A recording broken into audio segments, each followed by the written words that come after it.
Guys এবার আমি Facebook থেকে আইফোন অর্ডার করে সত্যি সত্যি 2000 টাকায় আইফোন পেয়ে গিয়েছি। এবার আর প্রতারণার শিকার হয়নি, এবার তারা সত্যি সত্যি আমাকে আইফোন পাঠিয়ে দিয়েছে। আমি বিশ্বাস করি না। অনেক সময় ফেসবুক বা ফেসবুক মার্কেট প্লেসে দেখা যায় লাখ লাখ টাকার ফোন তারা 2-3 হাজার টাকায় সেল করে দিচ্ছে। ফেসবুক থেকে আমি এই তরি আরো 2বার আইফোন অর্ডার করেছি, 2বারই কিন্তু প্রতারণার শিকার হয়েছি। 3বারের বেলায় অর্ডার করে কি হলো আপনারাই দেখুন। আর ফেসবুকে যারা এগুলা সেল করে সবাই কিন্তু আবার প্রতারক না। যাই হোক, আইফোন 14 এই ফোনটি আমার কাছে খুবই ভালো লাগে, তার জন্য আমি তাদের কাছে প্রাইস জিগাই। তারা বলে 2000 টাকা হলে আমাকে দিতে পারবে। তাতে আমি রাজি হয়ে ফোনটি তাদের কাছে অর্ডার করে দেই। অর্ডার করার 72 ঘন্টা পরে এই ফোনটি আমার হাতে পেয়ে যায়।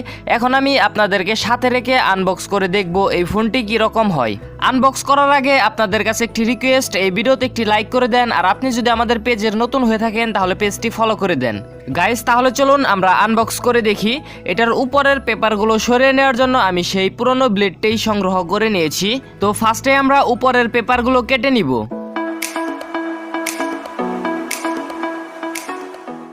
এই পেপারগুলো ছাড়াতে আমার কাছে খুবই বিরক্ত লাগে, কারণ আমার হাতে তেমন একটি চেরি নাই।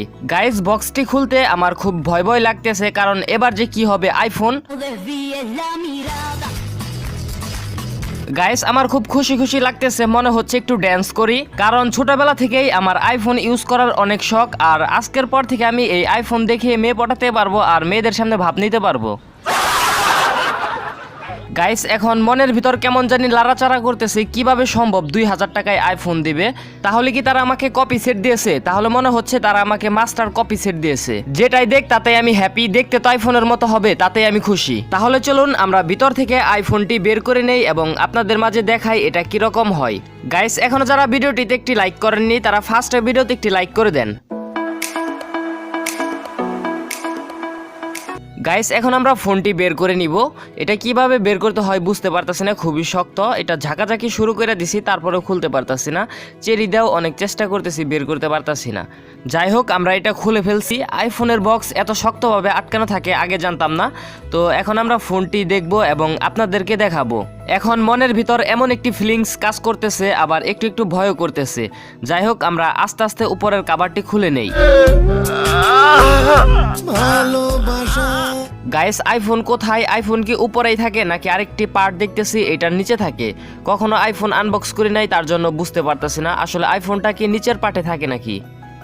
গাইস এতক্ষণ আমি বুঝে ফেলছি, এবারও আমি প্রতারণার শিকার হয়ে গেছি। তারা আমার টাকাটি মেরে দিছে, তারা আমার কোনো আইফোন দেয়নি, শুধু বক্স দিয়েছে। এইভাবে তারা দৈনিক কারো না কারো কষ্টের টাকা হাতিয়ে নিচ্ছে। আমি যেহেতু একজন কন্টেন্ট ক্রিয়েটর, এই ভিডিওর মাধ্যমে হয়তো এই 2000 টাকা আমি উঠিয়ে নিতে পারবো। আর যারা কন্টেন্ট ক্রিয়েটর না তারা কি করবে? তাই আপনারা আগে থেকে সতর্ক হয়ে যান। অনলাইন থেকে কিছু অর্ডার করার আগে একবারের জায়গায় 10 বার ভাইবা চিন্তা অর্ডার করবেন। আজকের ভিডিওটি মেক করার পিছনে একটি উদ্দেশ্য, যাতে আপনারা কখনো এই ধরনের ভুল না করেন। গাইস আজকের ভিডিওটি এখানেই শেষ দিয়ে দিচ্ছি। সবাই ভালো থাকবেন, আল্লাহ হাফেজ।